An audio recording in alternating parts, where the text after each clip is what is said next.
In today's video, we're going to go through all the reasons you might want to move your digital assets into an LLC previous to price appreciation.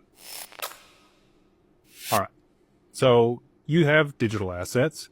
You've bought them at a low cost basis. Maybe you've dollar cost average over the last bear market here, and you anticipate them going up substantially in value. So, maybe that's going to be a 10x, 100x, 1000x we're all hopeful for. And to be able to mitigate the taxes when you go to take profit, it makes a lot of sense to go ahead and be in the business of investing. So we work with people at Digital Ascension Group to set up a holding company that is an LLC in Wyoming that manages those assets and allows you the full breadth of the tax code on the other side of price appreciation to be able to offset those taxes and save that money. So what does that look like? I'll just run through a scenario here.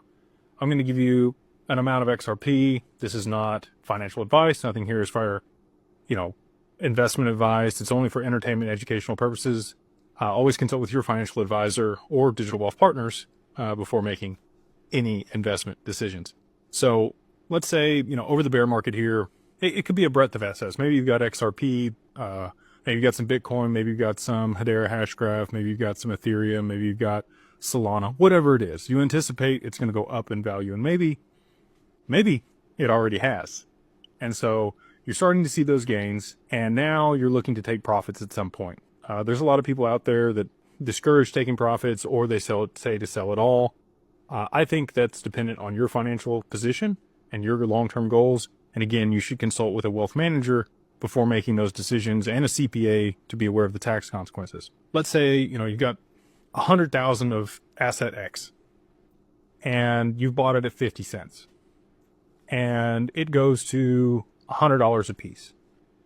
All right. So now we've got $10 million and you spent $50,000 to make that investment. You get a really big capital gains tax, especially if you haven't held the assets that long. Let's say you bought them over the bear market here in the last year. Let's say, again, you've got $10 million, you paid $50,000 or you invested $50,000 to get that $10 million. When you sell, you're going to be taxed, especially you're going to be taxed at whatever income tax bracket you sell for.